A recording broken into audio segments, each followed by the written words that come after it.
Olá, está começando mais um Coletiva, o seu programa semanal de entrevistas da TV Unifev, afiliada à TV Brasil. Seja muito bem-vindo.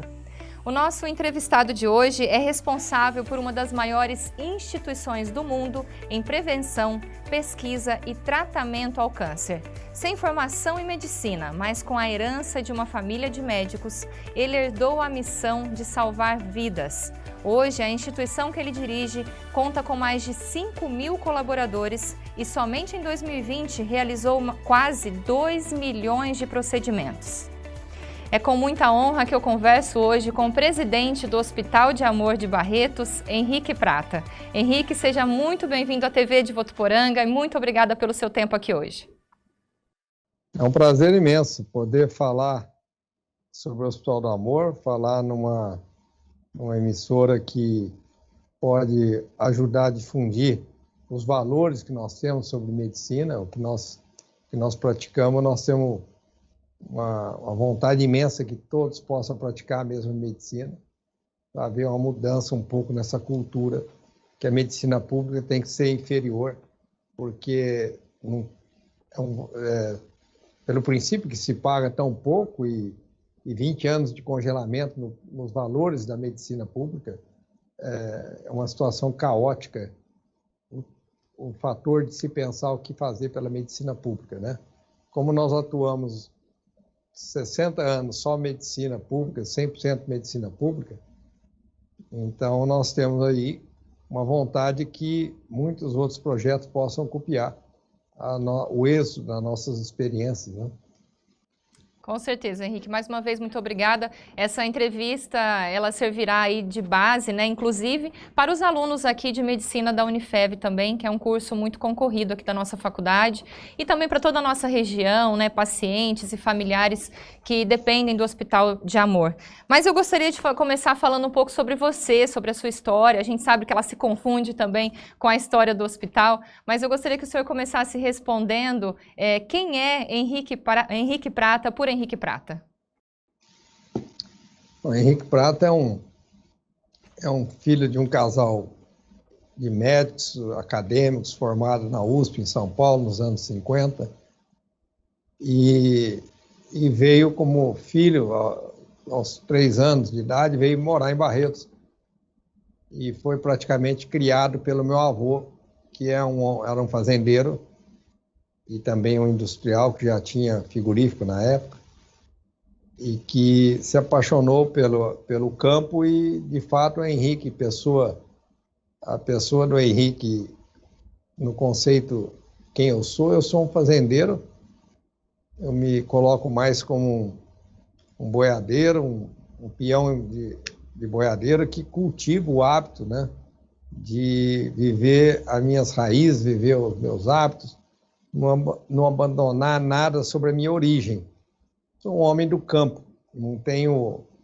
morro de orgulho de ser um homem do campo e não ter uma formação, não existe na minha cultura formação acadêmica. Eu parei de estudar com 15 anos, terminei o colegial e sou um homem que sou extremamente temente a Deus, uma pessoa que tem um hábito de todos os dias, há mais de 40 anos, de acordar cedo, rezar meu terço, ler o Evangelho e buscar inspiração para poder seguir nesse projeto que foi criado pelo meu pai, um projeto que ele acreditou que o direito e o conhecimento de um médico era tratar todas as pessoas iguais e fazer o que é certo, independente quanto custe, porque se trata da mais honesta atitude de um médico que sabe qual remédio que é melhor, qual tratamento que é melhor. E ele, por ser, ele e minha mãe, uma família muito também cristã e muito temente a Deus, quiseram trazer a medicina de alto conhecimento, de alta performance, que eles adquiriram em São Paulo, na USP, quiseram trazer essa medicina para o interior e criaram o primeiro hospital de câncer no interior do estado de São Paulo, que foi Barretos, em 1962. Eu acho que esse DNA meu de família e o que eu sou misturou, porque um lado muito acadêmico, um lado muito caipira do meu avô. E eu, eu só tenho essa veia de origem, um homem do campo, mas aprendi com meu pai os valores sobre medicina e sobre o que é certo em medicina. E aí, de homem do campo, né, você foi parar aí na presidência, né, de uma das maiores instituições do mundo em saúde. Na época, uma unidade apenas e hoje com várias no Brasil todo, né? Como é que começou essa tua história no hospital e em que momento te virou a chave e falou, não, é essa missão que eu tenho que seguir para minha vida? Não, no livro, até vou te presentear com esse livro aqui, que eu autografei para você, que é o Acima de Tudo Amor, esse livro. Que legal, muito obrigada. Nesse livro eu conto exatamente, porque você vê que ele é grande, o livro. Eu fiz o Caminho de Santiago para fazer para memorizar a biografia minha e do meu pai, para as pessoas entenderem como é que, quando você se coloca extremamente honestamente perante a Deus do que você quer servir a Deus, você espera que alguma coisa vai aparecer para você. Quando eu fiz 30, mais ou menos, acho que 30 anos por aí, por ter sido muito precoce, uma das coisas que eu mais falava todos os dias na minha oração com Deus, que eu queria servir a Deus. Mas era o último lugar no mundo que eu queria servir a Deus, era no hospital do meu pai, porque esse hospital era um hospital extremamente problemático, deficitário, como é hoje, como atendeu o SUS hoje, uma tabela congelada de 20 anos, hoje falta de toda a capacidade de recurso que eu arrumo nas verbas estaduais, federais, falta 23 milhões.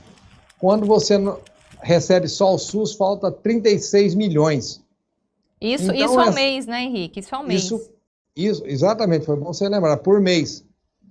Então,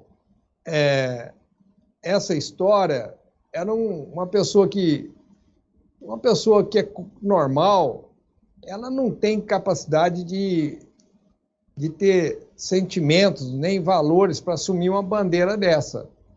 Você só consegue se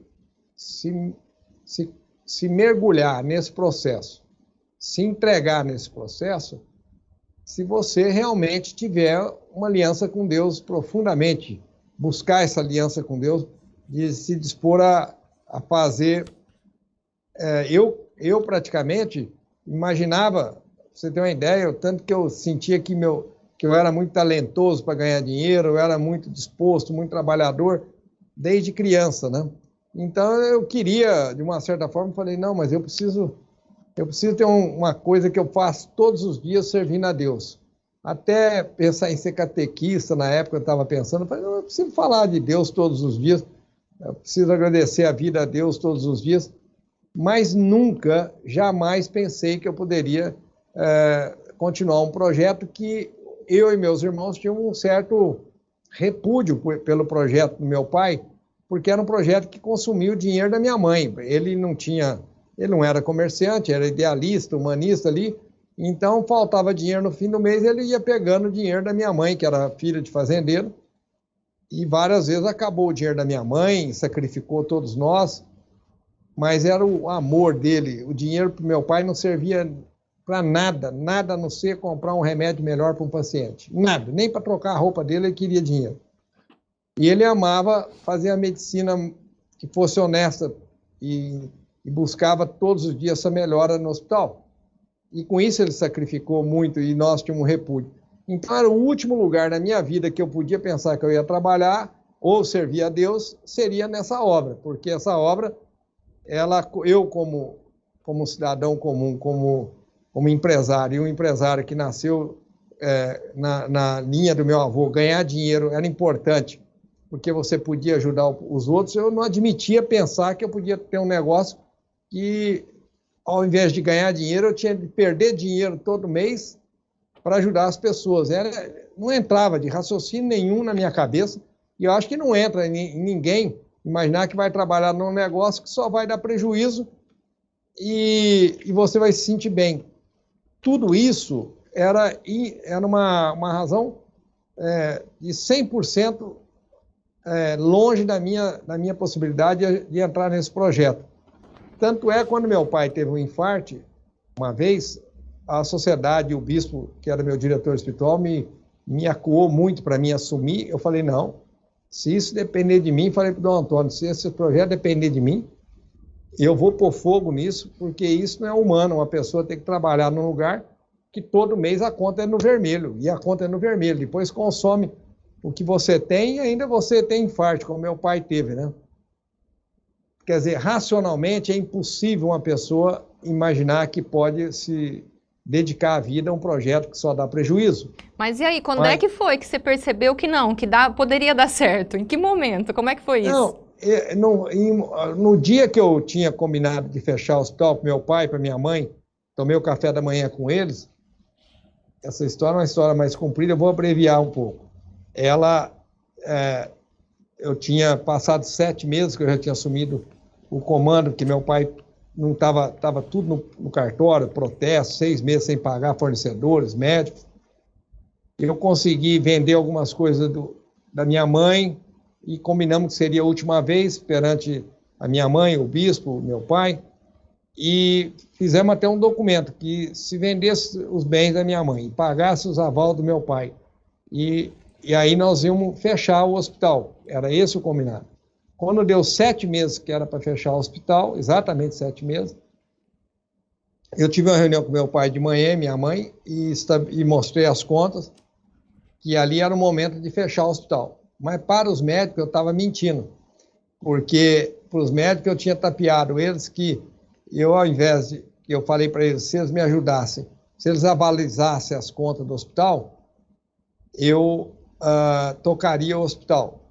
E se eles não avalizassem, o hospital queria o perdão da dívida deles. Então eu matei mais ou menos 30%, 35% com atraso da dívida que era com os médicos, deles não pôr a assinatura dele nas contas do hospital. E aí, então, os médicos estavam achando que eu ia tocar o hospital, mas era mentira, eu não ia tocar o hospital. Eu ia dar um golpe neles. Mas, perante a Deus, eu estava no caminho que era o caminho que ele tinha me traçado. E eu estava ali até que um médico, na noite, aí no mesmo dia, naquele mesmo dia, na mesma noite, eu esperei acabar as cirurgias, eram 11h30 da noite, acabou a última cirurgia, que tinha 2 salas de cirurgia só. Aí os médicos se reuniram comigo, era mais ou menos 11h30 da noite, e eu apresentei o balanço para eles e pensei que aquele era o último dia que eu ia ver prestar conta para os médicos das minhas ações, né? E naquela noite, um médico mais velho, que hoje substitui aqui o lugar do meu pai, que é o Zé Elias Miziara, ele me viu apresentando tudo e achou que era verdade, que eu estava tocando bem o hospital, e me levou numa sala de curativo, era meia-noite mais ou menos, e falou para mim que eu estava muito bem, estava agindo muito bem, que eu poderia falar, agora eu vou te mostrar uma coisa que ninguém te mostrou ainda e você vai ficar orgulhoso. Eu falei, o que que é? E ele falou, vem aqui nessa sala de curativo. Chegou na sala de curativo, uma sala pequena, e falou, olha, se você pôr esse foco no lugar dessa lâmpada, tinha uma lâmpada assim, em cima de uma mesa de curativo, você salva mais vida do que eu e seu pai juntos. Você é capaz de salvar mais vida do que todos os médicos juntos. Porque as pessoas morrem na fila. Porque nós temos pouco tempo para operar, pouco espaço para operar, o hospital é pequeno, as filas são imensas pelo sistema público.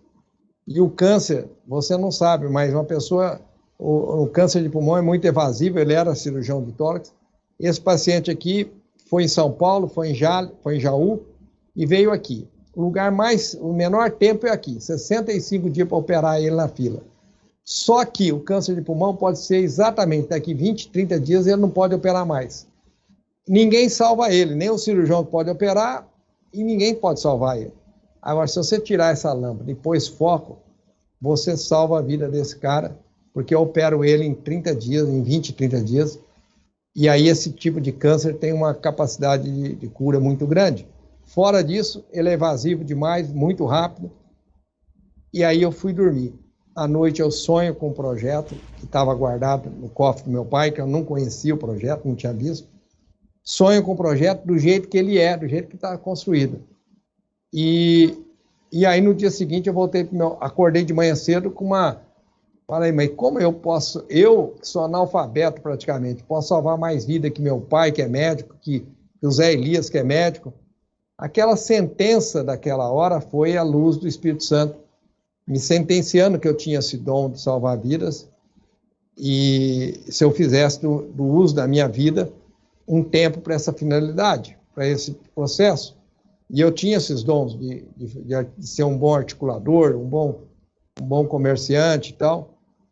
E ali nasceu, naquele momento, foi a providência de Deus que agiu para que eu me impregnasse de amor quando eu soube que eu salvava a vida.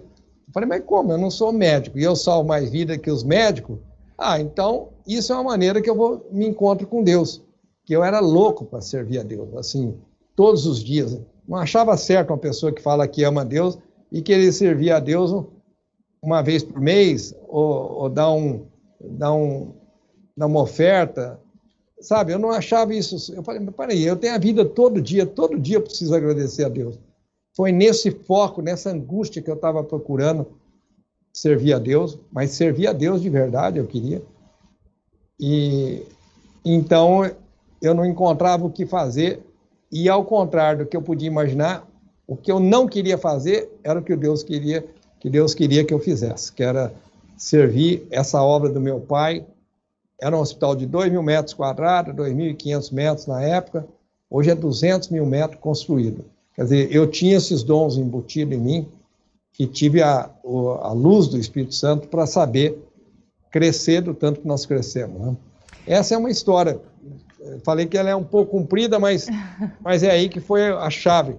Você vai poder curtir ela melhor no livro depois. Eu vou ler com muito carinho, sim. E afinal também foram 30 anos, né, Henrique? É muita história realmente, né? Você está aí há 30 anos gerindo esse hospital, né? Coordenando tudo. E conta um pouco pra gente, assim, claro, a gente vai passar por vários pontos aqui também, mas o Hospital de Amor hoje, como você definiria o Hospital de Amor? De tudo que vocês prestam hoje, quais são os principais trabalhos que vocês fazem, essa estrutura? Passa um perfil pra gente geral aí do que é o Hospital de Amor hoje. O Hospital do Amor hoje é talvez uma das instituições mais importantes no país sobre o que é certo e o que é errado em saúde pública. Existem muitas desculpas, muitas facilidades das pessoas desculparem que o SUS paga pouco e por isso tem que fazer pouco pelo SUS. Como é que você vai fazer um tratamento de câncer? Um paciente custa R$10.000, o SUS paga R$2.800.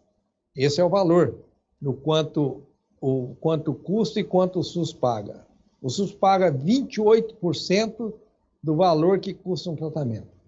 O Hospital do Amor, hoje, com toda a experiência desses 30 anos da minha gestão, pode provar que quando você fizer o que é certo, igual para todos, independente do valor quanto custe, que é certo, a sociedade e os segmentos das sociedades vão te dar condições de você poder continuar fazendo isso. Então, o Hospital do Amor prova que os tratamentos nossos são protocolos de referência só internacional. E é possível, porque se eu me referenciar aos protocolos que o SUS manda fazer, eu vou fazer uma coisa que não vai me dar prejuízo, mas que não tem nada de honesto perante a Deus. Então, o que é certo perante a Deus, não adianta você pensar que você vai tapear e vai arrumar desculpa para lidar com isso. Porque no íntimo, você pode achar que não tem responsabilidade, mas então você está se metendo numa condição na qual você está olhando números e desculpas perante aos meios da sociedade civil, aos meios das leis dos homens, mas não perante a Deus. Henrique. E eu sei que nossa obra no Brasil parece ser uma coisa meio meio ET, assim, meio fora do normal, mas eu conheço vários lugares no mundo que também fazem o que nós fazemos. O melhor centro de tratamento de câncer do mundo, o St. Jude's, em Memphis, nos Estados Unidos, um centro infantil, ele arrecada 3 milhões de dólares por dia de uma sociedade que enxerga a diferença de fazer o certo e o errado. E ele atende só pessoas gratuitamente. Então, tem 1000 provas em 1000 lugares. É que não se valorizam isso, não apresentam isso. Acham que isso são alguns poucos missionários que podem fazer isso. Mas não. É porque ninguém quer sair da zona de conforto e ninguém quer fazer uma aliança profunda com Deus de buscar a qualquer preço o quanto custa o que é certo. Essa é a diferença. Hoje o hospital ele depende de doações, então, na sua maioria, para cobrir todo esse déficit que o senhor comentou? O balanço saiu nosso agora, saiu no fim de junho, né? Saiu o balanço do hospital. O nosso custo por mês é aproximadamente 50 milhões. A receita vinculada ao SUS são 15 milhões. Aí você fala, mas que absurdo, é um tamanho de uma diferença absurda.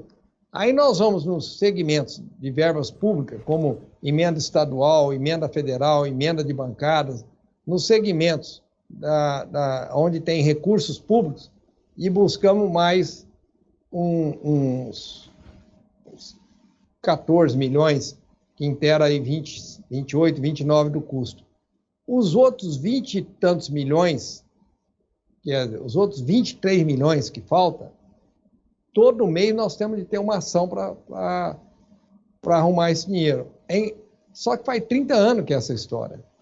Todo mês você tem que saber fazer uma campanha. Hoje mesmo nós lançamos uma campanha Corrente de Amor. Hoje lançamos uma campanha no Savem Água, na rede de supermercado Savem Água.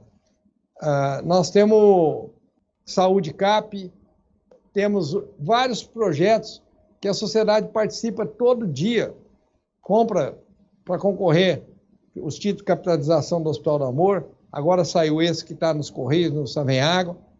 É uma criação, é leilão, é show de artista, é live, e é 1 milhão de ação por dia para chegar no fim do ano e tentar equilibrar, porque 2020 faltou 273 milhões, tiveram de ser arrecadados dia a dia, mês a mês, na sociedade, nas campanhas, para poder a gente fazer o que é a medicina honesta que nós temos de provar que é possível fazer isso. Porque nós sobrevivemos com todas as dificuldades, nós buscamos esse recurso na sociedade, porque existe um tratamento que todos podem ter os mesmos direitos nossos, mas desde que ele seja 100% de amor. O Henrique, a gente sabe que o Hospital de Amor ele não está presente só em Barretos, mas em vários outros municípios. Conta pra gente aonde vocês estão hoje e nesse panorama todo, eu gostaria que você respondesse também qual a dimensão do câncer hoje no Brasil? O Hospital do Amor tem um projeto que se orgulha muito dele, que talvez seja o projeto que eu mais valorizo hoje, que é o nosso Centro de Prevenção, de Diagnóstico e Intervenção. O Centro de Prevenção, Diagnóstico e Intervenção. Esses centros, nós estamos em 14 estados no país já. Hoje é uma geração mais nova de políticos, antes começou muito forte com a Avon, Instituto Avon, depois teve uma força muito grande do Ministério Público do Trabalho, que doou 2 centros desses para nós, um em Campinas, outro no Acre, e esse projeto é audacioso, ele não vai parar, ele vai ocupar, vai para todos os estados do país, porque ele leva a chance de cura. Nós curamos no ano passado 2.000 mulheres, de metade câncer de mama e metade câncer de colo de útero, na fase de cura, que é bem no início, com a busca ativa de você ir atrás da mulher, naquela idade que tem que fazer aqueles exames. E esse projeto é o mais virtuoso que eu tenho, porque a gente sabe que levamos a chance de cura. O câncer não tem essas chances, a não ser no câncer de diagnóstico muito precoce. Depois desse projeto, nós temos hoje, em assistência, temos 3 unidades em Barreiros de câncer, uma de paliativo, uma de adulto, outra de criança. Depois nós temos uma unidade em Jales, de tratamento. Depois nós temos uma unidade em Porto Velho. E estamos inaugurando uma esse ano em Palmas, no estado de Tocantins e o centro-oeste do país. E temos uma outra unidade construindo em Lagarto, no interior de Sergipe, onde nasceu minha família paterna. É um projeto lindo também. São projetos todos de 50 mil metros quadrados, de hospitais de serem referências, todos eles vão ser referência, de ter começo, meio e fim no processo do tratamento do câncer. Então, o hospital vem crescendo de uma forma surpreendente até, porque não houve planejamento para isso, né? Mas vem crescendo muito. Henrique, quanto à dimensão do câncer no Brasil, com esse atendimento espalhado pelo país todo, né? Você tem números da dimensão e dos tipos de câncer mais comuns hoje no Brasil? Os tipos de câncer mais comuns, nós começamos por qualquer hospital ser igual a todos. Nós tratamos aqui 25% de câncer do todo, de 1.000 pessoas por dia, você imagina, 250 câncer de mama, 250 câncer de próstata. Aí depois vem os demais, cabeça, pescoço, colo de útero, são 10, 8, 15% e tal.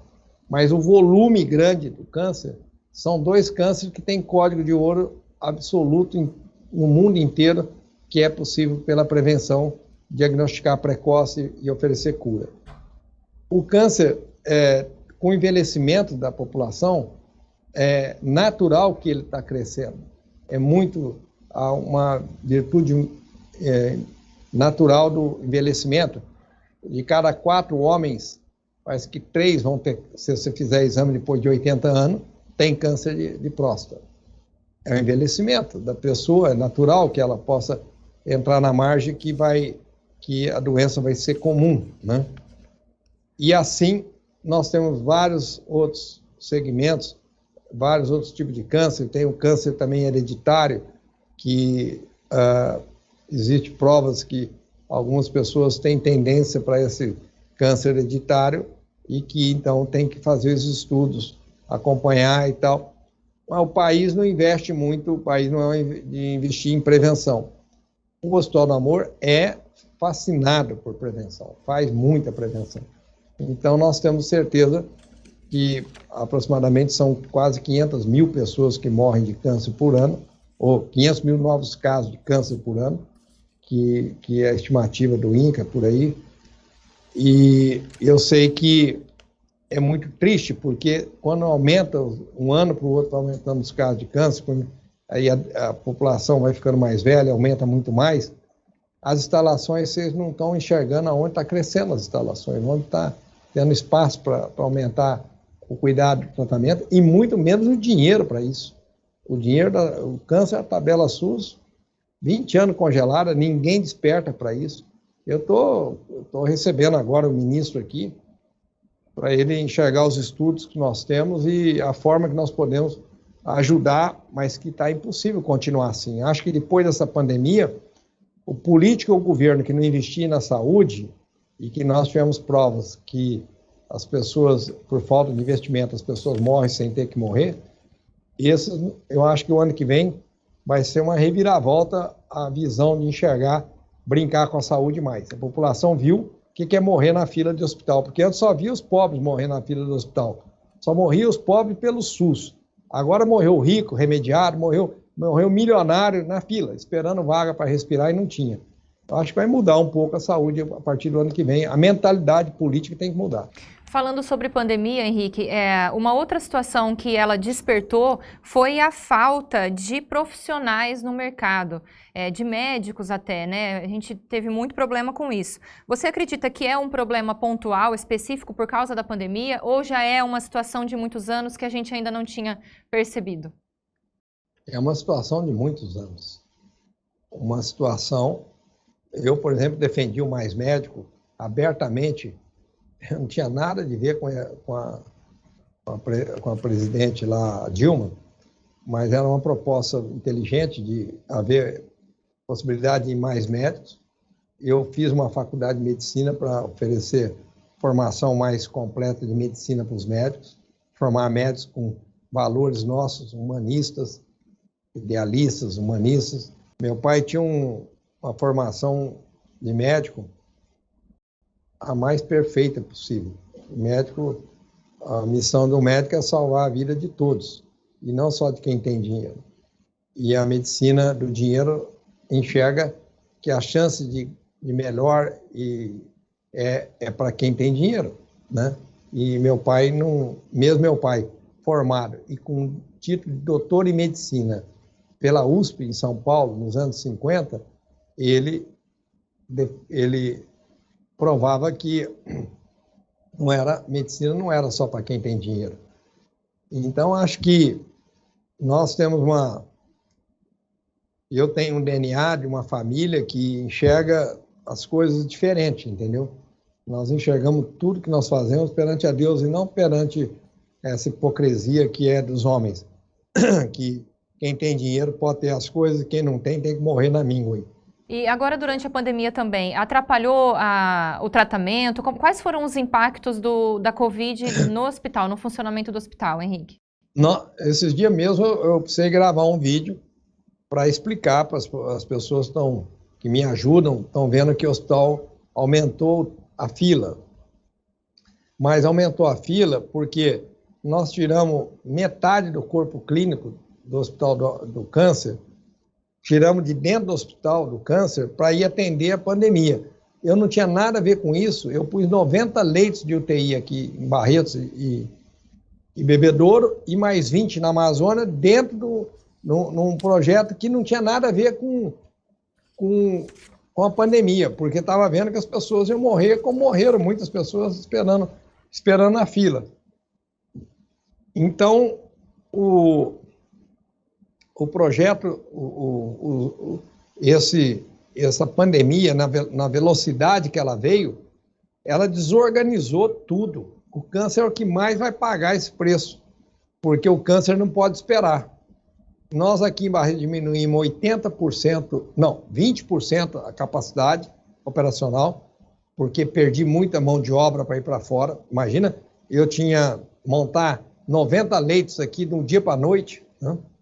E não tinha enfermeiro, não tinha médico, não tinha nada. Aí tivemos que tirar todo mundo, e aí, mesmo assim, não deixamos de atender, ficamos com 80% da capacidade.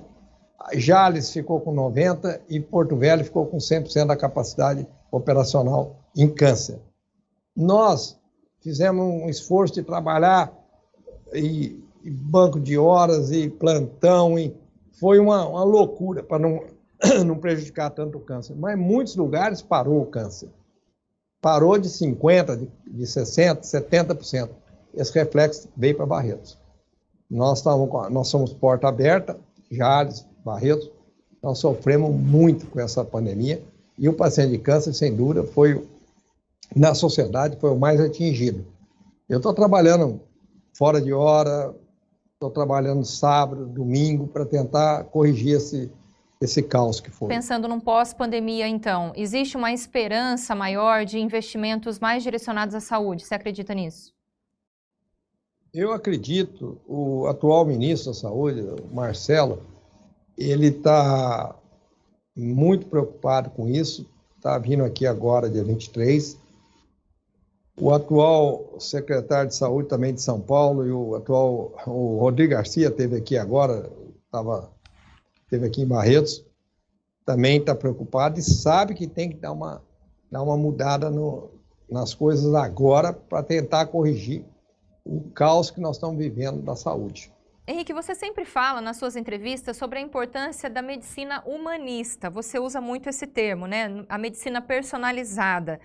O que seria fazer esse tipo de medicina? E, na sua opinião, ela é tão ou mais importante que o investimento em altas tecnologias?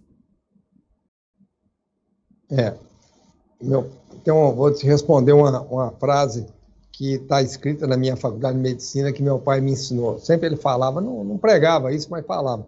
Tudo que ele falava me marcou quando eu passei a conferir que cientificamente era verdade. Meu pai falava que não existe remédio que faça efeito sem primeiro você devolver a autoestima e a dignidade do paciente. O câncer, por si só, deprime qualquer pessoa. E qualquer doença deprime a pessoa. Se você não tratar essa pessoa como um ente querido, como um ser humano que tem nome, que tem família, que tem filhos, que tem netos, que tem mãe, que tem pai, essa pessoa, você pode ter a melhor acervo tecnológico do mundo, que ele não vai fazer efeito. Você pode ter o melhor remédio do mundo, que ele não vai fazer efeito. O efeito só é feito quando a pessoa tem condições de se sentir respeitada e amada. Então, para isso, tem lá escrito na minha entrada da Faculdade de Medicina, a frase do meu pai. Para os médicos entenderem que a parte mais importante do médico é a parte humanista dele. É a maneira que ele acolhe, a maneira que ele trata, a maneira como ele vai responder e tratar esse paciente como um ente querido, como uma pessoa de direitos iguais ao dele. E aí, na medicina pública, como paga muito pouco, os médicos confundem o que é a culpa de ter uma consulta no médico no serviço público é R$10, R$12. Uma cesárea hoje no serviço público é R$120. Quem faz isso pensando que o paciente é culpado? Então, atende-se hoje no sistema público uma consulta em 5 minutos, ou 3 minutos, ou põe o paciente quase de pé para não sentar. É tão pouco que paga, é tão raro, como se o paciente tivesse culpa disso. Então, existe uma dificuldade do médico separar o joio do trigo. A culpa de pagar pouco é do governo. O ser humano que vai estar ali na sua frente, dependendo do seu conhecimento e da sua capacidade, ele não tem nada a ver com isso. Mas eles é que pagam o pato. Então, o conceito de falar para o médico que o valor de humanização, quando o médico vai ver a diferença, isso no câncer, é brutal a diferença no câncer. É brutal. O paciente, quando ele se sente acolhido, respeitado, acolhido por amor, ele se entrega e tem forças e vontade para querer lutar contra o câncer. Quando isso não acontece, por natureza, ele quer se entregar mais rápido. Então, essa é a diferença que tem no que é formar médicos com valores honestos perante o que é a medicina. A medicina é um direito do seu conhecimento ser igual para todos. Não tem que ver o dinheiro, tem que ser fator para fazer isso. Quem faz com essa diferença? O dinheiro é uma faca de 2 gumes, como diz o caipira. O dinheiro é uma arma, porque é tão diferente o médico que pensa assim, que ele valoriza tão bem aquele paciente que paga bem e humilha e trata tão mal aquele do sistema público. Esse médico não é a linha de médico que eu estou formando e que quero formar na minha vida. Eu quero que os médicos entendam que você pode atender o rico, cobrar do rico, mas você tem que atender o pobre igual você atende o rico. E que ambos são iguais perante a Deus, ambos são seus irmãos. Então, uma série de formas de fazer o médico se sentir muito melhor quando ele sabe que ele tem essa capacidade e tem que ter uma honestidade e tratar todas as pessoas iguais. Não é o dinheiro que pode fazer tanta diferença quanto faz. Então, tem uma linha que eu acho que é pequena, não é a maior parte da medicina privada, que valoriza muito esse cara que tem dinheiro, quem paga bem faz muito melhor, dá muito mais atenção. Os hospitais também valorizam muito as instalações melhores. Você pode ir em qualquer instalação do Hospital do Amor, é igual para quem tem dinheiro para quem não tem. Os médicos trabalham no período integral da dedicação exclusiva, não tem tempo para tratar para ter consultório particular, paciente particular, pode vir o rico, o pobre, o remediado, todo mundo é tratado igual. Isso é o que é honesto perante a Deus. Agora, perante o dinheiro é diferente. Você tem dinheiro, paga o que você quiser pagar para ter o que você quiser, porque você tem dinheiro. entendeu? Henrique, tem também a importância da família, né? Você construiu aí, inclusive, um espaço para essas famílias, porque a gente sabe que o tratamento do câncer, às vezes, pode ser prolongado, né? Você citou em algumas das suas entrevistas que chega a ser de um ano e meio, em média. Qual a importância desses familiares estarem aí junto com o paciente no tratamento? Sempre na minha gestão, eu tenho esse fator muito rápido de aprender as coisas, porque eu me ponho no lugar das pessoas sempre. E nós sempre tivemos um acompanhante 24 horas no hospital, isso é um padrão do hospital, por isso que ele é conhecido, chamado Hospital do Amor, uma das características sempre foi dele. O paciente familiar ficar com o ente querido o tanto que quiser. Nós temos leitos aqui que às vezes que tem 8 pessoas da família, 6 pessoas, 24 horas acompanhante, mas mais que isso foi pensar na vida desses pacientes, que a mãe vem com o filho e vai ficar 6 meses, 1 ano, 2 anos no hospital, tratando aqui no hospital, não pode nem voltar para casa. E aí, hoje nós fizemos um projeto, que é meu, esse projeto, eu que desenhei ele, aonde eu tenho uma casa com 30 leitos, tenho várias casas de apoio aqui, nós temos 1.500 pacientes de apoio fora do hospital, por conta do Hospital de Amor. Mas eu tenho uma casa que é especial, que pode vir o pai, a mãe e todos os irmãos. Por que eu criei essa casa? Eu acompanhei alguns casos aqui, uns 3 casos, deve fazer uns 15 anos atrás, e fiquei sonhando com fazer esse projeto. Aonde as mães ficavam 6 meses aqui, pessoas humildes, quando voltava para trás, quando chegava na origem dela, depois de 6 meses, 1 ano, metade não achava nem o rastro do marido mais. O marido já tinha entrado na pinga, já tinha arrumado outra mulher, já estava desconcertado porque a mulher tem que ficar tanto tempo longe. Então eu fiz uma casa para trazer a família. Antes de fazer essa casa, eu já tinha 90 maridos esperando a mãe cuidando do filho internado. E ainda tem muitos maridos que trabalham em serviços diversos dentro do Hospital do Amor, contratados, para ele não dispersar, não separar da família. Só que era o marido, a mulher e o filho doente. Agora eu fiz uma casa que é o marido, a mulher e os filhos que não estão doentes. Então tem uma casa que tem 80, 90 crianças, que chama Lar do Amor, para que essa família que vai ficar 1 ano, 2 anos, ela não se separar, entendeu? Tudo isso é dentro a minha especialidade é a humanização. Eu me ponho sempre no lugar das dificuldades das pessoas, e aí são pacientes da Roraima, do Amapá, do Acre, que não tem dinheiro nem para comer, quanto mais para estar viajando. Henrique, falando ainda nessa questão do sentimento, né? Na sua visão, de que maneira o sentimento pessoal da pessoa que tem o câncer, de que maneira isso interfere e influencia na cura e na recuperação da doença? E dessa maneira também a fé, né? Você é muito religioso também.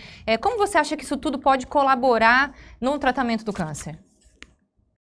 Olha, eu tenho gravado, é pena que não dá para pôr no seu programa agora, mas eu tenho gravado e tenho documentado uma carta de um paciente de Araçatuba que tentou suicidar 2 vezes quando recebeu o diagnóstico que ele ia ficar sem a língua e não ia poder falar mais. Um pernambucano, mais ou menos de uns 40, uns 50 anos, recebe esse diagnóstico e aí ele vai para um hospital e aí o médico explicou que aquela cirurgia dele ia faltar 5 mil reais, dar um prejuízo para o serviço do hospital lá que ele ia tratar e 4 mil reais de prejuízo para o hospital. Ele falou, aí ele voltou para a casa dele, uma pessoa simples, pobre, e ele estava com os 2 filhos e a mulher. Para aí, eu vou perder a língua. Eu ainda vou dar prejuízo para o hospital, porque o médico pôs na cara dele que ele ia dar prejuízo, que ele tinha de arrumar esse dinheiro para ajudar o hospital, para ajudar o médico, eu não sei o que foi. Aí ele chegou em casa, foi para o banheiro, os filhos perceberam que ele estava deprimido, foi no banheiro, ele estava pondo agulha na veia, amarrando a veia para dar uma injeção de ar para se matar. Aí os filhos interceptaram ele na hora que ele estava fazendo o fato. Passou mais uns...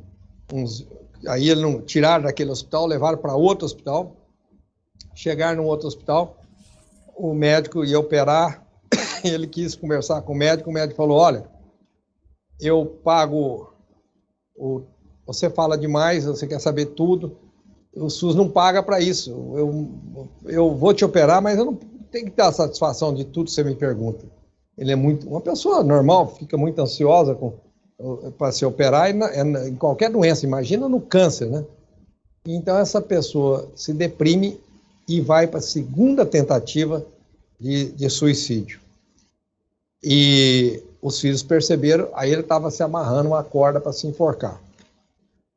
Ficaram vigiando ele 24 horas porque ele ficou inconformado da maneira que ele foi tratado num hospital e no outro. Um pediram dinheiro e o outro ele não podia perguntar, porque era SUS. Ele, então, pela maneira de ser tratado, ele tentou 2 suicídios. E ele, então, vem para o Hospital do Amor, fala, existe um hospital que parece que ninguém faz isso, tal, e é Barretos. Aí ele veio para cá pesando 37 ou 38 quilos. Na hora que parou em frente à portaria, o porteiro, para pegar ele, que estava muito magrinho, o porteiro, ele estava querendo se matar e não comia, já estava deprimido no último. O porteiro primeiro pergunta o nome dele, ele levou um susto. Então aqui eu sou gente, porque o porteiro, para pegar e pôr na cadeira de roda, bem, ele entra para dentro do hospital, faz a ficha, entra e vai para o quarto, e uma faxineira estava no quarto, viu que ele estava só o pó, né, 38 quilos, a faxineira pegou o dedinho dele e falou, não, aqui você não vai ficar assim não, aqui nós vamos te engordar. E começou todo mundo sorrindo, cumprimentando ele, sendo bem tratado. Em 30 dias ele engordou 15 quilos. Aí ele pôde operar. Aí ele aceitou, ele hoje faz parte de um coral de traqueotomizados do Hospital do Amor, que são mais de 50 pessoas. Hoje ele é um artista dentro do Hospital do Amor, mas ele testemunha o que é a depressão da doença. Ele escreve que aí depois disso tive mais outras pessoas que me contam que a depressão levou à vontade de suicídio. E então é essa a diferença e ele escreve dizendo assim, fiz dizer que o senhor dá palestra sobre humanização, mas o senhor nunca teve uma prova maior do que essa que eu vou te dar, porque eu sou um cabra macho, eu escrevo contar a minha verdade. Eu ser tratado sem amor é absoluta vontade de querer antecipar a morte, de querer morrer. E ser tratado com amor é absoluta vontade de querer viver. É água e vinho. Então, agora o senhor pode testemunhar que o senhor tem no meu depoimento que o amor é a pura vontade de querer viver. E quem ressuscitou esse homem? Foi equipamento? Foi um médico? Não. Começou por uma faxineira. E todos os dias, antes de mesmo sair do horário de serviço, ela vinha ver se ele tinha comido, fazia ele comer, e todos tratando ele por amor. Aqui no hospital, em 30 dias, ele engordou, não sei se foi 30 ou 40 dias, ele engordou 15 quilos, aí ele pôde fazer a cirurgia, a radioterapia, a quimioterapia, e aí nós curamos o câncer dele. Então, é uma humilhação o fato do tratamento do SUS ser tão ridículo o valor que paga, para que as pessoas tratem o ser humano do SUS, os pacientes do SUS, com tanta diferença do que é o direito de um ser humano ser tratado com o mínimo de dignidade e de respeito. Mais ou menos isso. O que o Hospital de Amor já conseguiu provar no sucesso do tratamento do câncer para todo mundo e que deixa aí um exemplo e um legado nessa história? O Hospital do Amor conseguiu provar para o mundo inteiro que o tratamento mais importante é o valor do respeito, da dignidade e do amor que se põe pelo paciente. Cientificamente, nós temos essa prova. O Hospital do Amor consegue provar hoje, cientificamente, muito mais que qualquer projeto na América Latina, que a prevenção é o carro-chefe, o mais importante da missão, da responsabilidade de quem lida com câncer. O Hospital do Amor tem muitas provas como essas do que é certo em tratamento de câncer. E por isso mesmo eu acho que nós temos uma credibilidade internacional. Somos o maior projeto de pesquisa da América Latina. Somos o melhor projeto, não só o maior. Temos o maior parque tecnológico do Brasil e da América Latina. Nós somos o que somos por ser uma obra de amor. Então, o amor é superior a tudo. Superior ao dinheiro, superior à tecnologia, superior às pessoas que pensam que as instalações bem montadas e bonitas são mais importantes. Pode saber que nada compara com amor. Mais ou menos é isso. Henrique, eu agradeço muito, muito de coração a sua presença aqui de maneira remota, claro, mas foram muitos ensinamentos, então muito obrigada em nome da TV Unifev pela sua participação aqui no Coletiva, foi uma grande honra. E agora, para encerrar, eu deixo esse espaço aberto, né, para que o senhor deixe uma mensagem para todas as famílias que estão nos assistindo. A TV de Votuporanga é acompanhada por mais de 300 mil moradores aqui da nossa região. Então, deixe uma mensagem final a quem talvez esteja encarando a doença nesse momento e também aos nossos futuros médicos que estão sendo formados hoje pela Unifev. Então, a mensagem é que quem escolheu essa profissão, a medicina, para os futuros médicos, e a mensagem para a sociedade, é que é uma das profissões de maior dom que o ser humano pode ter é a medicina. Mas esse dom se é dado para você, porque você teve esse dom de conseguir ter inteligência, capacidade para estudar e ser mais do que a maioria das pessoas estuda. É para você também se doar mais, se dar mais, mas para fazer uma medicina que seja igual para todos. E eu acho que uma sociedade que nós vivemos hoje, que está vivendo angústia, que está vivendo o pesadelo de uma pandemia, de pessoas morrendo na fila, nós temos uma consciência mais honesta de cobrar dos nossos políticos uma melhor determinação, uma maior ajuda na área de saúde, seja o município, seja o Estado, seja a União. Não é possível só os provedores de Santa Casa, só as pessoas que estão à frente dos problemas, ficarem com essa bandeira e com essa responsabilidade. Então, a minha opinião é que hoje eu convoco uma sociedade a se despertar pela consciência da brincadeira que as verbas públicas são irrisórias na área de saúde, são ridículas na área de saúde e tem que ser mudada. Tem que mudar. O ano que vem é um ano de mudança, um ano de política, que nós possamos ter força juntos de cobrar nossos políticos uma consciência nova sobre saúde. Porque não adianta ter dinheiro e vai morrer muita gente na fila se continuar essa brincadeira de 20 anos de congelamento na área da tabela SUS. Então, é para nós todos ter uma consciência igual. Tá certo, Henrique. Muito obrigada mais uma vez. Meu humilde parabéns a todo o trabalho que o senhor desenvolve, a toda essa história e desejo muito sucesso e ainda mais saúde, tá? Obrigado. Prazer, viu? Bom, e a você de casa que ficou interessado em saber um pouco mais sobre toda essa história do Hospital de Amor e também sobre a história do Henrique Prata e sua família, ele escreveu 3 livros sobre esse assunto, que é Acima de Tudo o Amor, Acima de Tudo o Amor, Relatos e A Providência. Bom, eu agradeço muito a sua companhia em mais um Coletiva. É sempre feito com muito carinho aqui na TV Unifev para que você sempre nos acompanhe com uma programação aí bastante interessante e que tire as suas dúvidas e ajude a sua vida a ser ainda melhor. Muito obrigada pela sua companhia. A gente volta na próxima semana. Até lá!